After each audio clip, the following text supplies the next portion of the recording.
এরকম দাগ ছোপ স্কিন চাই না। সবাই চায় একটু ক্লিনার থাকবে, আমাদের স্কিনটা ক্লিন থাকবে, কোনো দাগ ছোপ থাকবে না। এরকম দেখতে থাকলে নিজেকে খুব খারাপ মনে হয়, আয়নায় মুখ দেখতে ইচ্ছা করে না। কিন্তু আমাদের স্কিন যদি এরকম চকচকে পরিষ্কার সুন্দর স্কিন চাই থাকে, আমাদের নিজেরও ভালো লাগে দেখতে, এবং সেটার জন্য আমাদের একটু পরিশ্রম তো করতেই হবে। আমরা একটু চেষ্টা করব। আমরা হয়তো এনার মতন এত সুন্দর না হই, স্কিনটা তো আমরা সুন্দর করতেই পারি, রাখতেই পারি। তা আমি আজকে তোমাদের এমন একটা রেমেডি বলবো, তোমরা ঘরে ইউজ করবে এই হোম রেমেডিটা। তাহলেই দেখো বন্ধুরা, তোমরা দেখতে পাচ্ছ এটা একটা ফিটকিরি। এই ফিটকিরি দিয়ে আজকে আমি ফিটকিরিটা দিয়ে আমি একটা ক্রিম বানাবো, যেটা তোমরা প্রতিদিন রাত্রে ব্যবহার করবে।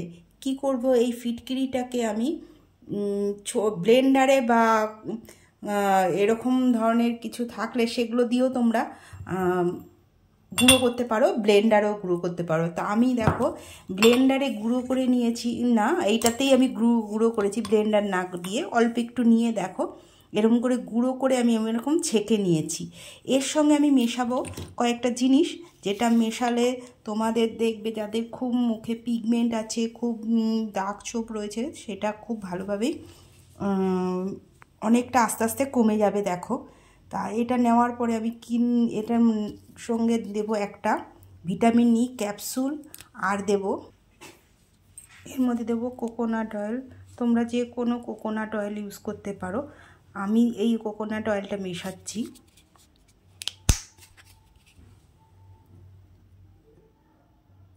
দেখো কোকোনাট অয়েল মিশিয়েছি, আর মেশাচ্ছি হচ্ছে এই ভিটামিন ই ক্যাপসুলটা। দেখো এই ভিটামিন ই ক্যাপসুলটাও এর মধ্যে মিশিয়ে দিচ্ছি। এখানে 1 চামচের মতন আছে ফিটকিরির গুঁড়ো, আর 1 চামচের মতন তেল, আর একটা ভিটামিন ই ক্যাপসুল। এই পরিমাণে আমি করলাম, করে এটাকে ভালো করে আমি ব্লেন্ড করব, তারপরে আমি অ্যাপ্লাই করব।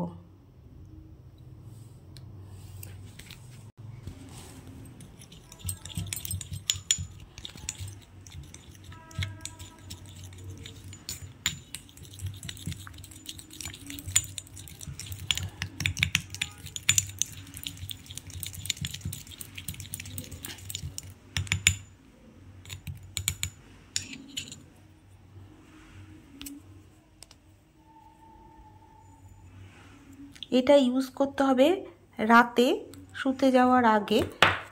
এটা ভালো করে মুখের মধ্যে মিশিয়ে নিয়ে 10 মিনিটের মতন রেখে তারপরে আবার প্লেন জল দিয়ে ধুয়ে ফেলবে। কিন্তু আর কিচ্ছু করতে হবে না, জাস্ট অ্যাপ্লাই করে তোমরা 10 মিনিট রেখে দেবে, তারপরে ধুয়ে ফেলবে। এটা ইউজ করলে তোমরা দাগবিহীন সুন্দর ত্বক পাবে, পরিষ্কার হয়ে যাবে স্কিন। তাহলে তো তোমাদের ভালো লাগবেই। তাহলে দেখা হবে নেক্সট ভিডিওতে। বাই।